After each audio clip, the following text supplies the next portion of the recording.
अस्सलामुअलैकुम। Supreme court से मैं हूं इब्रार हुसैन अस्तोरी और मेरे साथ मौजूद हैं आसिया कौसर। आज सुप्रीम कोर्ट में तवील समाअत मुबारक अहमद सानी कादियानी से मुतल्लिक केस की समाअत थी। बड़ा फैसला आ गया। बिल आखिर चीफ जस्टिस काजी फायद ईसा को सरेंडर करना पड़ा अदालती फैसले से। अपनी जो दूसरी नज़रसानी थी उस पर जो मुतफरिक दरख्वास्त दायर की गई थी और बड़ा फैसला आ गया है। सुप्रीम कोर्ट ने यह हुक्म दिया है कि जो पहले के फैसले में जो 3 पैराग्राफ्स थे जिन पर गलतियां थी अदालत की जानिब से, आज ये एक्सेप्ट किया गया। उन गलतियों को हज़फ करने का फैसला सुनाया गया है, जिसमें पैराग्राफ नंबर 7, इसके अलावा पैराग्राफ नंबर 42 और 49C हज़फ करने का हुक्म दिया है। इसके अलावा अदालत की जानिब से कहा गया कि किसी भी मुकदमे के अंदर इस फैसले की नज़ीर नहीं पेश की जाएगी। इसके अलावा मुबारक सानी की जो ज़मानत का केस है, ट्रायल कोर्ट में उनका जो मुकदमा चल रहा है, उस पर इस केस का कोई असर नहीं होगा। आसिया कौसर, आज हमने देखा तवील समाअत थी। मौलाना जो है फजल रहमान पेश हुए, मुफ्ती तकी उस्मानी साहब पेश हुए, बहुत सारे उलमा किराम आज अदालत के सामने पेश हुए और खुलकर इजहार किया गया। हमने देखा चीफ जस्टिस काजी फायद साहब आज बेबस भी नजर आए, लेकिन जो अदालती फैसला था उसके बाद जो इबहाम था, जो एक मुल्क में कशीदगी की सूरत हाल पैदा हो चुकी थी, वो ख़त्म हो गई। अदालती फैसले में क्या कुछ कहा गया है, क्योंकि हमने आज से सुबह से जो 2 वीडियोज़ किए उसमें तमाम तर समाअत के अहवाल बताया था, लेकिन अभी हम शॉर्ट तौर पर आज जो फैसला आया है उस पर बात करेंगे और कुछ जो उलमा की जानिब से तजावीज़ दी गई थी काजी साहब का जो फैसला है उसके हवाले से। सबसे पहले तो इब्रार स्टोरी मैं ये कहना चाहूँगी कि मुझे इस बात का अफसोस है कि आई विश कि ये जो समाअत है ये लाइव होती तो आज शायद पूरी कौम को बहुत कुछ सीखने को मिलता इस समाअत से, क्योंकि उलमाए कराम जब कमरा अदालत में पेश हुए और वीडियो लिंक के ज़रिए भी पेश हुए तो उनकी जानिब से जो नुकात उठाए गए, जो एतराज़ात उठाए गए, जो दलाइल दिए गए, जो तजावीज़ दी गई, जो तजावीज़ दी गई इंतहाई इन्फॉर्मेटिव थी। और आई थिंक कि हर एक मुसलमान को ये पता होना चाहिए थी और उनके लिए ये जानना ज़रूरी थी। उनको पता होना चाहिए था कि आज अदालत के अंदर इस केस के दौरान कौन कौन सी तजावीज़ दी गई हैं, उनका मकसद क्या था, उस हवाले से आइन और कानून क्या कहता है। लेकिन अनफॉर्चुनेटली ये समाअत किसी भी वजह से कोई भी रीज़न रही लेकिन लाइव नहीं हो सकी। तो हम अपने नाजरीन को बता देते हैं कि आज ये समाअत तकरीबन शुरू हुई। मैं मुख्तसरन इसको शॉर्टकट में बयान करूँगी। 11:30 बजे अगर पहले हमारे नाज़रीन को फैसला बता दें, उसके बाद फिर समाअत का अहवाल भी बता दें। देखिए फ़ैसला तो अबरार आप बता भी चुके हैं खुद भी कि आज उलमाए कराम की तजावीज़ को मंजूर कर लिया गया है। साथ ही साथ वफाकी हुकूमत की जो दरख्वास्त थी उसको भी मंजूर कर लिया गया है। जिन पैराग्राफ्स के ऊपर जो है वो उलमाए कराम को या हमारी आवाम को एतराज़ात थे, बेसिकली उलमाए कराम ही नुमाइंदगी कर रहे थे आवाम की, तो उलमाए कराम को जिन पैराग्राफ के ऊपर एतराज़ात थे उन तमाम पैराग्राफ को हज़्फ़ कर दिया गया है। और अगर हम उनमें से कुछ चंद एक का जिक्र करें तो उसमें पैराग्राफ नंबर 7 है, पैराग्राफ नंबर 42 है और पैराग्राफ नंबर 49C है।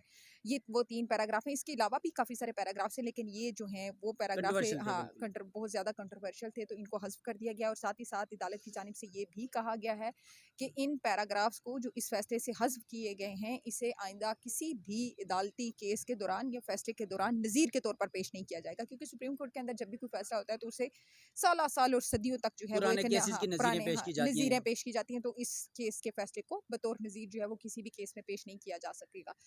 ये तो आज का मुख्तसरन मैं अगर बात करूँ तो आज मुख्तसरन ये फ़ैसला हुआ है।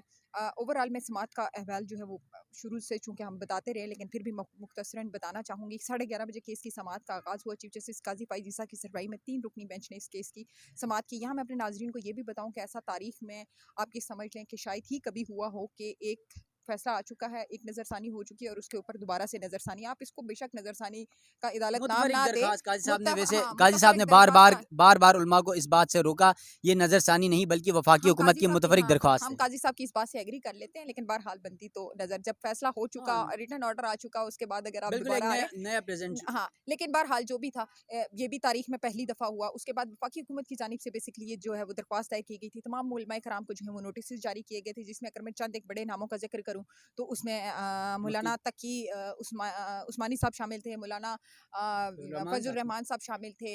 इसी तरह दीगर उलमाए कराम भी हमने देखा कि कुछ कमरा अदालत के अंदर मौजूद थे और कुछ जो है जो यहाँ पर मौजूद नहीं थे, खुद आ नहीं सके, उनको बज़रिया वीडियो लिंक जो है वो उनकी तजावीज़ ली गई, उनके दलाइल सुने गए, उनके एतराज़ात सुने गए। तमाम उलमाए कराम हमने आज बड़ा एक खूबसूरत मंजर जो अदालत के अंदर मुझे लगा वो ये था कि तमाम उलमाए कराम एक बात के ऊपर मुत्तफ़िक थे। कोई फ़िरका वारियत मुझे वहाँ पर नज़र नहीं आई।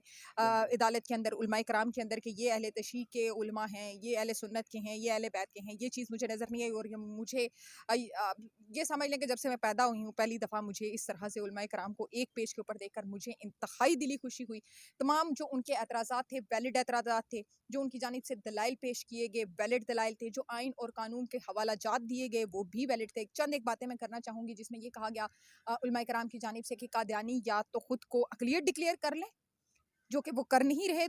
अगर वो क्लियर खुद को गैर डिक्लेयर कर मुस्लिम डिक्लेयर करें गैर मुस्लिम तो डिक्लेयर तब करें, वो गैर हाँ, अक़लियत अक़लियतों आइन के, हाँ, पाकिस्तान के गैर तहत मुस्लिम डिक्लेयर हो डिक्लेयर जाएंगे। करें तो फिर उनको अक़लियतों के हुकूक दिए जा सकेंगे। वो खुद को मुसलमान कह के मुसलमानों को जो है वो मुसलमान मानने के लिए तैयार नहीं है। तो अगर उनको अक़लियतों के हुकूक चाहिए तो खुद को गैर मुस्लिम डिक्लेयर करना होगा। और जो फ़ैसला आया था जिस पर ये एतराज़ात थे, वो फ़ैसला जो है वो बेसिकली अक़लियतों को मद्देनज़र रखते हुए वो फ़ैसला दिया गया था। तो एक चीज़ तो मैं आपको ये बता दूँ। दूसरा, हमने एक चीज़ ये मैंने देखी कि बड़ी खूबसूरती से दलाइल दिए गए, बड़े अच्छे-अच्छे पॉइंट्स उठाए गए, बड़ी इन्फॉर्मेटिव किस्म की मुझे आज की समाज से बहुत कुछ सीखने को मिला। दूसरी जानिब मैंने एक मंज़र जो देखा, एक लम्हे के लिए कहीं न कहीं मुझे उसका बड़ा दुःख हुआ।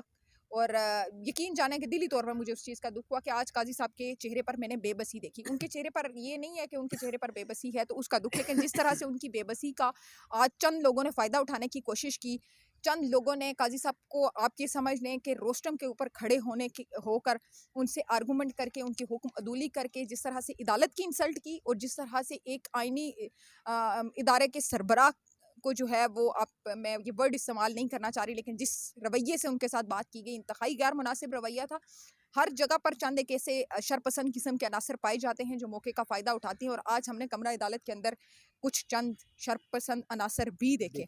हमारे उलमाए कराम हमारे लिए मोहतरम हैं, काबिल एहतराम हैं, मैं उनकी दिल से इज़्ज़त करती हूँ। और आज के बाद यकीन जाने कि आज के बाद मेरे दिल में मेरे उलमाए कराम के लिए मज़ीद जो है वो इज़्ज़त बढ़ गई है। क्योंकि आज से कबल कभी इस तरह की डिबेट हमने इतनी लॉन्ग डिबेट देखी नहीं। 11:30 बजे ये समात शुरू हुई और अब क्या टाइम हो चुका है इस टाइम अगर हम बात करें तो तकरीबन 6 घंटे की तवील समात हुई ये 6:30 बजे ये समात जो है वो ख़त्म हुई है।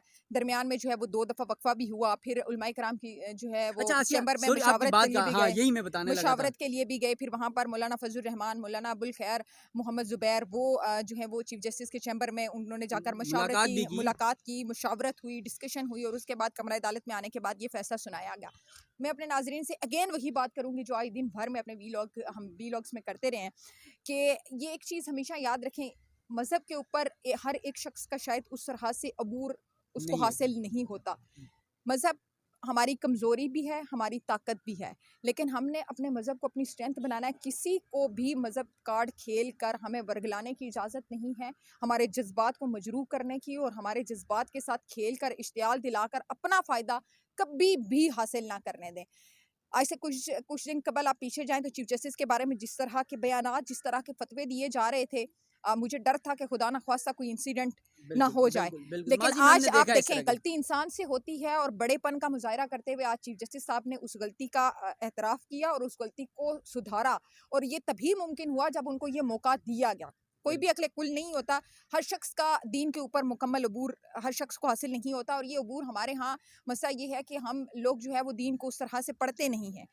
पढ़े लिखे लोगों को भी दीन के बारे में ज़्यादा मालूमात नहीं है। उलमा कराम इन चीज़ों को ज़्यादा बेहतर अंदाज में समझते हैं, ज़्यादा बेहतर अंदाज में बयान कर सकते हैं और हक़ाइक़ हमसे ज़्यादा बेहतर समझते हैं।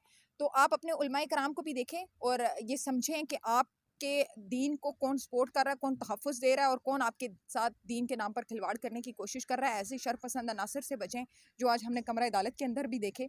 और मैं अपने बाहर भी देखते हैं ऐसे हाँ, लोगों को। बिल्कुल, मैं अपने तमाम उलमाए कराम का भी शुक्रिया अदा करती हूँ, चीफ जस्टिस का भी शुक्रिया अदा करती हूँ। उलमाए कराम का इसलिए कि उन्होंने ख़त्म नबूवत की हिफाजत की, उन्होंने हमारे दीन की हिफाजत की। और चीफ जस्टिस का शुक्रिया इसलिए अदा करती हूँ कि उन्होंने अपनी गलती तस्लीम की और उस पर दुरुस्ती की। गैर दानिस्ता तौर पर जो गलती उनसे हुई थी, उन्होंने उस पर जो है वो बड़ेपन का मुज़ाहिरा करते हुए उसको तस्लीम किया और ये कहा कि इसमें मेरी ला इल्मी हो सकती है। और साथ ही साथ उन्होंने उलमाए कराम से को मुखातिब करते हुए ये भी कहा कि जिस कदर नॉलेज आपको दीन के बारे में है, मज़हब के बारे में है, मुझे नहीं है। मैं कानून का नॉलेज रखता हूँ लेकिन शायद मज़हब का नॉलेज उस तरह से नहीं रखता।